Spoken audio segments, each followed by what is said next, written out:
آج میں آپ کو ایک انٹرسٹنگ قصہ سنانے والا ہوں۔ قصے کو سننے کے بعد آپ کو یہ یقین ہو جائے گا کہ انسان کو کبھی بھی زندگی میں ہار نہیں ماننی چاہیے۔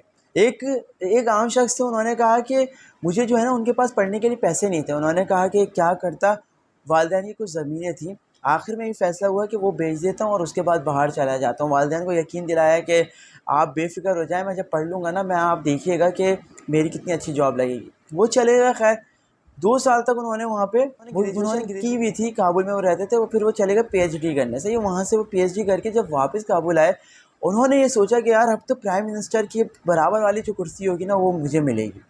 وہ یہ کہتے ہیں پروفیسر صاحب، انہوں نے پروفیسر جو بھی تھے انہوں نے کہا کہ یار میں اپلائی کرتا رہا، 1 مہینہ ہو گیا، 2 مہینہ ہو گیا، 3 مہینہ ہو گیا، یہاں تک کہ گھر میں فاقے پڑنے لگے۔ سوچا کہ یار اب کیا کروں، والدین کو منہ نہیں دکھا سکتا تھا۔ کچھ پیسے رہ گئے تھے جو کہ ان کی انویسٹمنٹ تھی۔ انہوں نے ایک چھوٹا سا نا ایک گیریج ٹائپ کا انہوں نے کچھ بنا لیا، جس پہ وہ گاڑیاں صاف کرنے کا کام کرنے لگے۔ لوگوں نے کہا، لوگ ہنسے، ان کے رشتہ دار ہنسے کہ بھائی کیا کر رہے ہو تم، اتنے بڑے مطلب تم نے پی ایچ ڈی کر لی، تم گاڑیاں صاف کرو گے؟ انہوں نے کہا کہ کیا کروں، حلال تو کمانا ہے۔ انہوں نے گاڑیاں صاف کرنا شروع کر دی۔ ان کے چچا زاد بھائی تھے، وہ آتے تھے، ان کا مذاق اڑاتے تھے، اپنی گاڑیاں صاف کرواتے تھے۔ تو ایک دن کیا ہوا، وہ کہتے ہیں کہ ایک دن نا مجھے کام نہیں ملا۔ ایک دن میں بیٹھا ہوا تھا، میرے ساتھ 1-2 ہیلپر بھی تھے، وہ بھی بیٹھے ہوئے تھے۔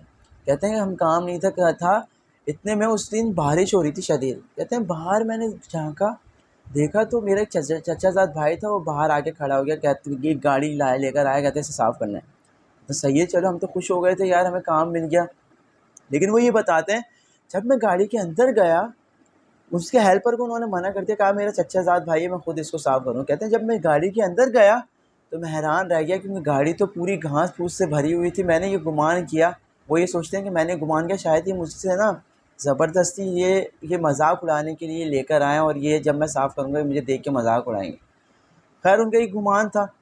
انہوں نے گاڑیاں صاف کی، پوری گاڑی صاف کی، بڑی مطلب کرنے تو تھی انہیں۔ تو ان کا چچا زاد بھائی آیا، ہاتھ میں چائے کی کپ پکڑا تھا، کیا اس نے کہنے لگا کہ یار اچھی طرح صاف کرنا۔ اس نے جب یہ جملہ کہا تو انہوں نے کہا کہ میرا دل تھوڑا دکھ گیا، لیکن مجھے یقین تھا کہ میں محنت کر رہا ہوں، اللہ تعالیٰ صلہ دے دے گا۔ تو وہ چچا زاد بھائی کے ساتھ، اس کے چچا زاد بھائی کے ساتھ ایک بندہ تھا جس کی وہ گاڑی تھی۔ کہتے ہیں کہ کچھ دن گزر گئے، گاڑی لے گئے، تو وہ بندہ آیا، شدید مستریب تھا۔ تو انہوں نے سوچا کہ شاید گاڑی میں کچھ صفائی میں کوئی کوتاہی رہ گئی۔ انہوں نے کہا کیا ہوا، کوئی گاڑی صاف صحیح نہیں ہوئی؟ انہوں نے کہا کہ اس نے کہا کہ نہیں یار، میرا اصل میں مسئلہ یہ ہے کہ میرا اکاؤنٹنگ کا پیپر ہے، اور میرے پاس کم ہی ٹائم رہ گیا اور مجھے سمجھ نہیں آ رہا۔ وہ کہتے ہیں کہ وہ تو معاشیات میں انہوں نے پی ایچ ڈی کیا ہوا تھا اکاؤنٹنگ میں۔ انہوں نے آفر کر دی، کہا کہ آ جاؤ، گیریج کے ساتھ ایک کمرہ تھا، انہوں نے آؤ میں تمہیں بتا دیتا ہوں۔ کہتے ہیں کہ 6 مہینے کا سبق میں نے ان کو 15 منٹ میں جو ہے وہ بتا دیا، سکھا دیا۔ کہتے ہیں وہ حیران تھا۔ اس نے کہا، اس نے یہ آفر کی، آؤ میرے ساتھ ابھی چلو، میرے وائس چانسلر جو ہے نا وہ یونیورسٹی کے دوست ہیں، میں تمہیں کہیں اچھی جاب لگوا دیتا ہوں۔ کہتے ہیں میرے گندے کپڑے ہو رہے تھے، میں نے کہا یار میرے تو کپڑے گندے ہو رہے ہیں۔ انہوں نے کہا نہیں کوئی مسئلہ نہیں، آپ آئیں۔ تو جب یہ پہنچے وائس چانسلر کے پاس تو وائس چانسلر سمجھا کوئی میکینک آیا ہے۔ انہوں نے بتایا نہیں یہ میکینک نہیں ہے، اصل میں انہوں نے پی ایچ ڈی کیا ہوا ہے، آپ ان کا انٹرویو لے لیں۔ تو وائس چانسلر نے تھوڑا سا آئیں بائیں شائیں کیا، بولتے ہیں کہ چلو کچھ دن بعد ہم بلا لیں گے۔ تو پروفیسر کہتے ہیں میں نے کہا کہ نہیں آپ میرا ابھی لے لیں انٹرویو۔ تو انہوں نے شکلیں وکلیں بنا کے بولا چلو صحیح ہے، کچھ ٹیچرس کو بلایا، اور ٹیچرس کو بلانے کے بعد ایک کمرے میں ٹیچرس تھے، کچھ اسٹوڈنٹ تھے، بولا آؤ۔ جیسے ہی کہتے ہیں کابل کے جو پروفیسر تھے، کہتے ہیں جیسے ہی میں سامنے گیا، سامنے موجود جو ٹیچر تھے اور جو بچے تھے وہ ہنس رہے تھے کہ یہ کیا کرے گا، یہ کیا ڈیلیور کرے گا۔ تو دیکھنے میں تو میں بالکل میکینک ٹائپ کا لگ رہا تھا۔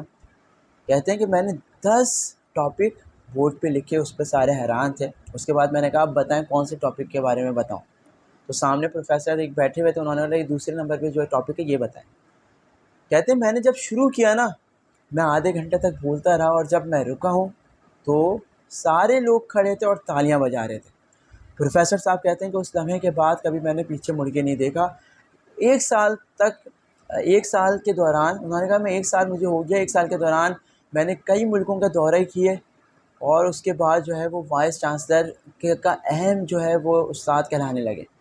یعنی ان کے لیفٹ ہینڈ بن گئے۔ تو دوستوں یہ ہوتی ہے محنت۔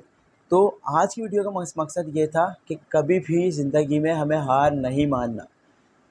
اگر ہم ہار مان لیتے ہیں تو زندگی ہماری رک جائے گی، چاہے آپ کو رینگنا پڑے، چاہے آپ کو کچھوے کی چال پہ رینگنا پڑے، لیکن چلنا ہے، دوڑ سے باہر نہیں نکلنا۔ اگر دوڑ سے باہر نکل گئے تو کچھ بھی نہیں ملنے والا۔ مجھے میرے ماں باپ کو اپنی دعا میں یاد رکھیے گا، ویڈیو کو لائک کیجیے، میسیج سمجھ آیا ہے تو چینل کو سبسکرائب کیجیے، میرے ماں باپ کو اپنی دعا میں یاد رکھیے، آپ کے ماں باپ کے لیے دعا گو ہوں۔ اللہ حافظ۔